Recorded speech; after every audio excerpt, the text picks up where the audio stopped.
Today we'll be covering what a day at EPCOT looks like for us when we're visiting Walt Disney World.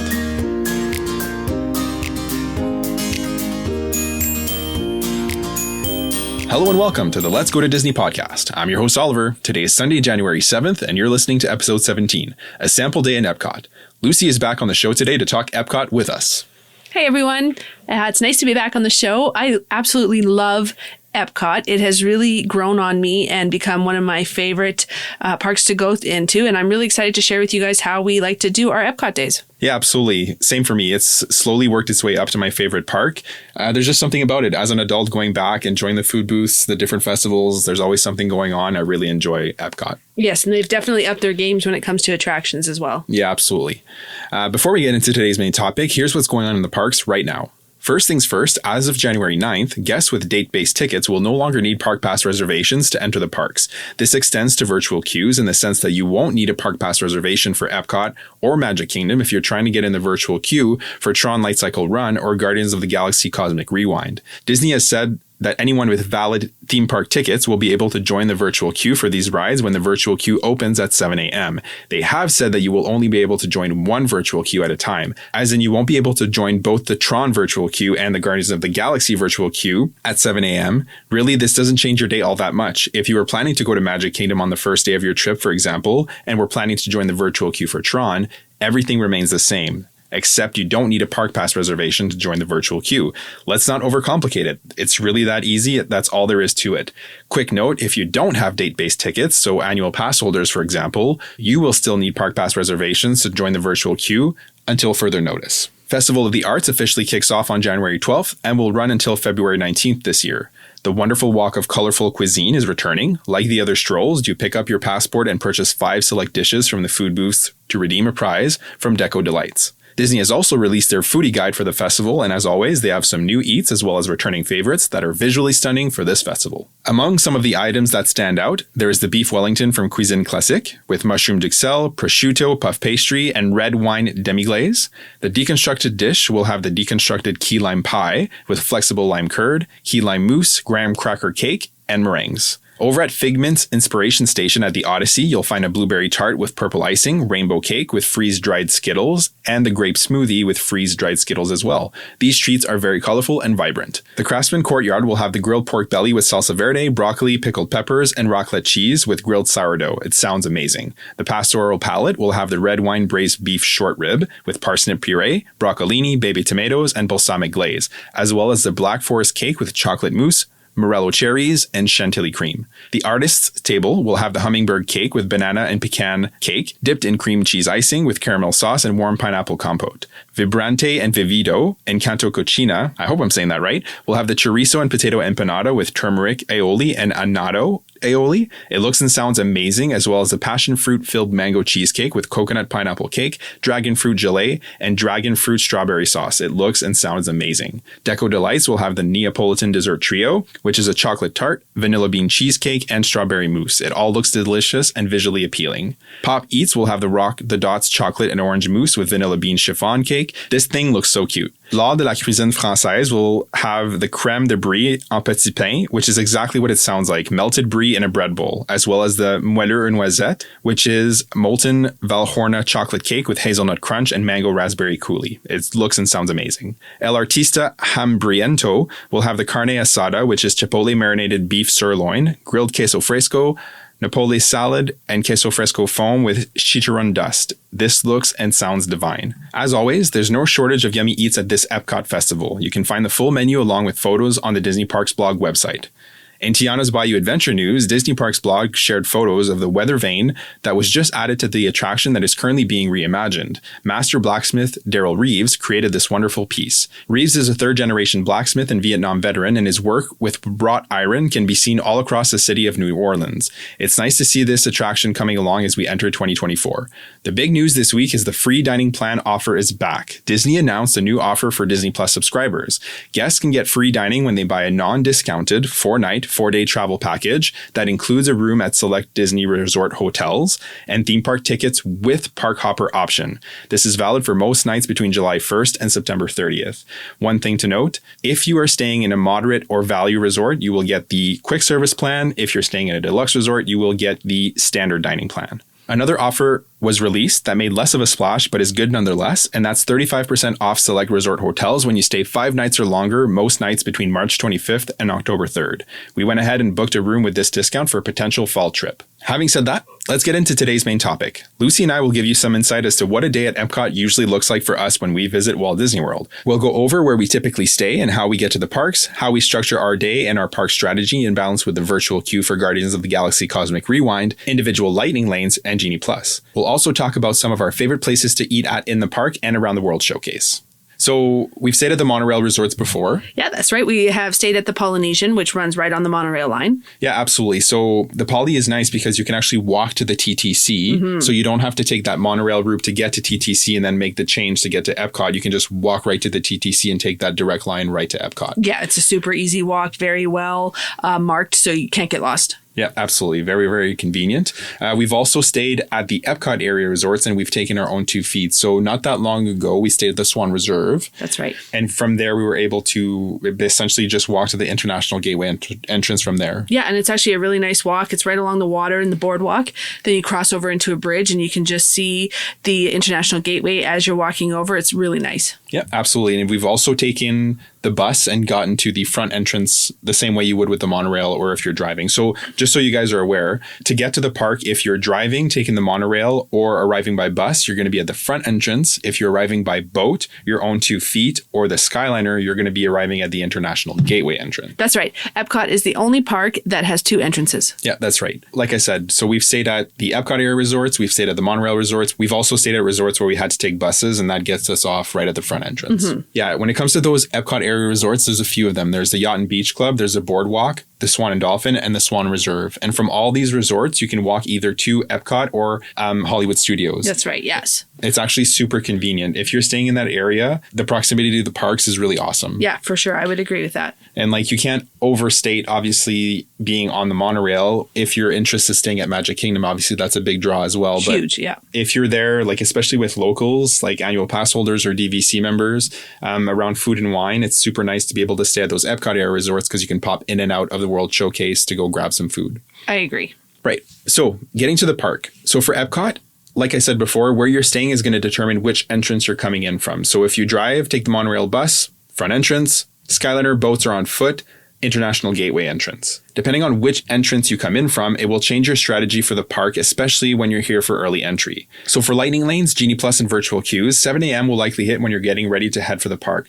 EPCOT usually opens around 9 o'clock, sometimes earlier, but early entry would be 8:30, meaning you'd want to be at park entrance around 7:30. So 7 o'clock is going to hit while you're still getting ready or en route to the park. Yeah, absolutely. We've had many a time on the bus grabbing our first lightning lanes. Yeah, absolutely. So when 7 a.m. hits, at a park like EPCOT, there's a few things going on. So typically speaking, we want to get a virtual queue for Guardians of the Galaxy, an individual lightning lane for Guardians of the Galaxy, and then also our first Genie Plus selection, which is usually Remy's Ratatouille Adventure. Yeah. Guardians of the Galaxy is a very important ride for us. It's our family's favorite ride. So we love to ride it twice. We will always pay extra and get that individual lightning lane for it, as well as the virtual queue. Yeah, if you can get both, you get to ride it twice. Like Lucy said, it's one of our favorites, so why not? Yeah. So like we said, a few things are happening right at 7. So I'm typically booking the virtual queue for Guardians of the Galaxy, while Lucy's booking our first Genie Plus selection. Like I said, usually Remy's. Yeah. It usually is, depending on which gate we're coming in through, I guess. But if we were coming through the International Gateway, it is going to be Remy's each time because you're right there.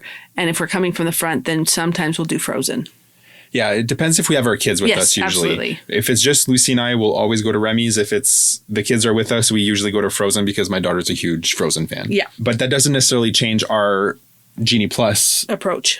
Yeah, we're still going to choose Remy's Ratatouille Adventure because it typically books up quicker than Frozen and Chess Track. Yeah, it's a very popular ride. And then after I've booked the virtual queue for Guardians of the Galaxy, I'll book the individual lightning lane for Guardians. The order matters. Like I've said before, virtual queue is going to be the first thing to go. Those very popular lightning lanes not far behind. And then the individual lightning lanes will be the last thing to go. So again, just to reiterate, if you're purchasing Genie Plus for the day, I suggest Remy's be your first option, with Frozen and Test Track to be not far behind. Remy's is usually the hardest to get. Frozen and Test Track can be hard to get as well, especially on busier days. Everything else tends to be available into the afternoon, evening. They're not very hard to book. Yeah, absolutely. So Arriving at the park. If you're rope dropping the front entrance, just like the other parks, the first buses and monorail will start to arrive around an hour before early entry. So if the park opens at 9, like I said, early entry is going to be around 8:30. So people are going to start arriving around 7:30. And we're not making that up. A lot of people will arrive about an hour before they even let you in. So don't think that we're exaggerating. It's true. Yeah, absolutely. If you're coming in from the bus, you're just going to walk up that walkway that leads to the touch points. If you're coming off the monorail, you come down those stairs and it lets you out basically right where security is towards the touch points. Yeah, it's very well marked and you can't get lost going to the front entrance. Yeah, absolutely. And it's the same thing at the International Gateway entrance. So if you're arriving on foot from the EPCOT area resorts, heading there for around an hour before early entry, you're going to be some of the first guests queued at the touch points for sure. And then you're going to see some people start to come off the Skyliners shortly thereafter. Yeah, absolutely. If you come in the front entrance, you'll be closest to Test Track and Frozen Ever After. So it's a little deceptive when you look on a map. It looks like Frozen is closer to the International Gateway entrance, but no, the front entrance guests have the advantage for Frozen. Yeah, I would agree. It definitely is misleading looking at the map. Yeah. So when you enter by the front entrance, cast members will hold you near Creations before letting the crowd loose towards the World Showcase and Frozen. You're not actually going to go to Frozen right off the hop. Nope. It's like a 2-stage thing, kind of like at Magic Kingdom. So they let you in the touch points, then they hold you by Creations, and then they let you towards Frozen. And then it's kind of whoever gets there first type of walk. The fastest walkers, right? They always tell running. you, no running. The cast members are super clear on No that. running. So no running. So just speed walk, right? Speed walk. That's why you got your walking shoes on. Yep. Pick up those kids if you need to. Yeah, Start exactly. booking. Yeah, exactly. So again, you got two options here. You can go to Test Track or Frozen Ever After. The reason I give the edge to Frozen over Test Track is not because I prefer Frozen over Test Track, but more often, Test Track can be down in the morning, especially if it's a dodgy morning in terms of weather. So your best bet is to head to Frozen, which is an indoor ride. Yes, I agree. If there is any slight chance of thunder, lightning, Test Track will shut down. Yeah, absolutely. So if it looks like it might rain, maybe your best bet is to go to Frozen. Having said that, if someone in your party really wants to do Test Track, then by all means, use your early entry time as you see fit. If you went to either Frozen or Test Track, go ahead and do whichever one you didn't do next before the line gets too long and the park opens to the other guests. So basically, if you went to Frozen, go to Test Track after. If you went to Test Track, go to Frozen after. Yep, I would agree. Yeah. After that, the morning's yours. So feel free to head to Remy's from there. There will be longer lines, but it'll only keep growing as the morning goes. So still when you're in that early morning, the wait's not going to be crazy. Yeah, the wait is going to say a certain time. It's never going to be that time, especially right before park opens for everybody. The time is going to be completely different than what you're actually... We've timed it many times where it will say 35 minutes and we have maybe been in line for 17 max. Yeah, absolutely. Those wait times early in the morning are inflated and they do catch up to that. It's not like they're trying to mislead you. It's just they're estimating at what it's going to be very shortly. But again, during that sweet spot of that first half hour, even like after the park opens, like another hour after that, the wait's typically lower than it's going to be mid-morning and as the day starts to wear on. Yeah, so absolutely. Use that early entry to the best of your ability. And especially at EPCOT, because the World Showcase, the food booths, everything doesn't open until 11. So those first few hours at EPCOT can really be useful to you to get a lot done. Yeah, the rides, you can definitely get a lot done. Just remember that EPCOT is huge and it does take a while to get from one end to the other. Yeah, absolutely. I've definitely carried my daughter from one end to the World Showcase to the other, basically from Frozen to Remy's. Yeah. And she's not very heavy, but after that walk, she is. She is, yeah. So I do want to say there's a little caveat here. It is possible to rope drop Remy's from the front entrance. When you enter, you'll be held near the land pavilion on your way up towards the World Showcase. But just be aware that many guests coming in from the International Gateway entrance will beat you there. We did this last trip and ended up waiting, like 15, 20 minutes from the front entrance. Yeah. Obviously, like a lot of people had already funneled into the ride, but the wait wasn't bad at all. No, it actually went really well. So it is possible. Absolutely. Yeah. So next, if you're coming in the International Gateway entrance proper, I suggest heading straight to Remy's Ratatouille Adventure. To me, that just makes sense because it's literally right next door. Yeah, I would agree with that. Cast members will hold you on the far side of the bridge before walking you towards the attraction, similar to what they do with Frozen, except you're much closer to it. Yeah. I've had people tell me, but I'm not that interested in Remy's. That's fine. I get that. But here's my counterpoint to that. If you plan on doing Remy's at any point during the day, so you will ride it, you're going to ride it, it's just not your must do, it's not your number one, you won't have a wait less than being right next to the ride at opening time. So you might as well just get it done while you're there, bang that off, and then you can worry about your other rides after. Absolutely. And if you have a Genie Plus, well, then you'll get to just ride it again. Yeah, absolutely. You can do it twice. Once you're off Remy's, head straight to Frozen Air Test Track. Front entrance guests will have beat you there, obviously. But again, before park opens, wait times will still be less than mid-morning. Absolutely. Pro tip, although it may seem counterintuitive, the distance between France and Norway is actually shorter if you turn left towards UK and Canada than if you turn right towards Japan and the US. And I know, trust me, I've been to EPCOT many times. It doesn't add up. It looks much closer to take the right towards US, Japan to get to Norway, but I promise you, it is shorter to go left towards Canada, UK. It will get you there faster. Yeah, I would completely agree with that. We've tried both ways and we've timed it. Hands down, Canada, UK win. Yeah, absolutely. It's definitely faster. So from here, once the park is fully open to everyone and lines start to swell for the attractions, if you played your cards right, you probably got at least 2 or 3 rides done during that time. Yeah, I would agree. We usually get 2 to 3, usually 3 rides done before that 9 o'clock open time for everyone. Yeah, absolutely. And aside from Test Track, Frozen Ever After, and Remy's, the other rides typically, unless the parks are really, really busy, don't get a very long line at all. No, absolutely. Like Soarin', Living with the Land, all those rides, they are usually pretty lower numbers. Yeah, Spaceship Earth, Mission Space. Unless it's Christmas time and Living with the Land ends up getting an hour and a half wait, which is unheard of. Yeah, like I don't know if it was an hour and a half, but God, that was the longest line I'd ever seen for Living with the Land. The shimmering greenhouses overlay. Anyways, huge line. It is not like I like Living with the Land, but I will not wait that long for it. No. Having said that, in terms of Guardians of the Galaxy, depending on what your boarding route number was, you could be called earlier in the day or later. We're usually called somewhere between 10 and 11 pretty consistently. Oh, for sure. Yeah. And for the individual lightning lane for Guardians, we usually choose a time just after lunch because we know we like to get a lot done first thing in the morning and save our individual lightning lane for when we know we're looking to slow down a touch after lunch. Yes, I agree. It's kind of nice to not ride that one back to back. It's nice to have one ride in the morning, one ride in the afternoon. That way it's exciting. Yeah, absolutely. And then if you're looking to take advantage of some of the festival offerings, note the World Showcase and food booths, like I said, don't really open until 11 a.m. So all the more reason to prioritize all the attractions first thing. So aside from a very few days out of the year, there's always a festival going on at EPCOT. Festival of the Arts is usually January into February. Flower and Garden is in March through July. This year, it's starting February 28th. July through November is Food and Wine, and November and December is the Festival of the Holidays. The reason I bring this up is because we really like to take advantage of the food booths during the festivals. When there's a festival going on, we're much more likely to grab a few snacks and share that around the World Showcase than we are to actually sit down for a meal, especially at lunchtime. Yeah, and especially if it's just the two of us. With our kids, they require a little bit more, and they're a little bit picky eaters. But if it's just the two of us, we basically save our appetite for when those showcases open up. Yeah, absolutely. So Disney releases their festival menus a few weeks in advance usually, and oftentimes there are returning items year over year, but there's always something new to experience as well. This is one of the reasons that make EPCOT one of my favorite parks nowadays, if not my favorite park, because it's home to my favorite ride and it has the best food. Agreed. Aside from the food booths, I really enjoy the Germany Pavilion. So Caramel Kuche is a snack location there, and you can't go wrong with the caramel snacks that are available. The caramel gingerbread cookie, when it's available, is amazing. The caramel butter bar is delicious. They have cookies, cupcakes that are all delicious, and their freshly made caramel corn made in-house. Oh my God.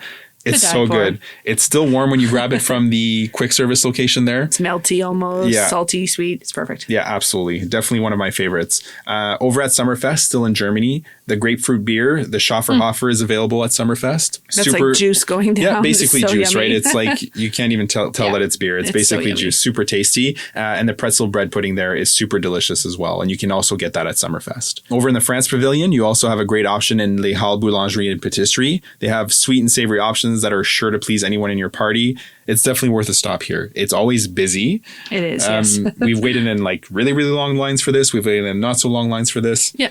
Either way, it's always good. And just around the corner from there, you have L'Artisan des Glaces, which has ice cream, but they also do these like brioche ice cream sandwiches. So essentially, it's a brioche bun sliced in half. They put ice cream in the middle with your choice of sauce, like chocolate or caramel.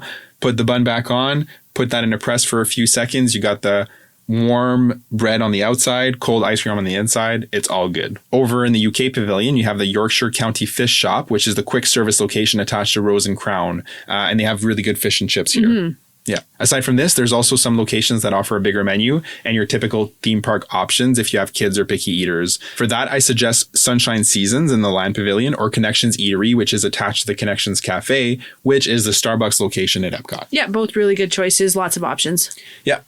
Really, I could go on and on about the food at Epcot, but despite what my father-in-law thinks, we don't spend all our time eating and drinking around the World Showcase.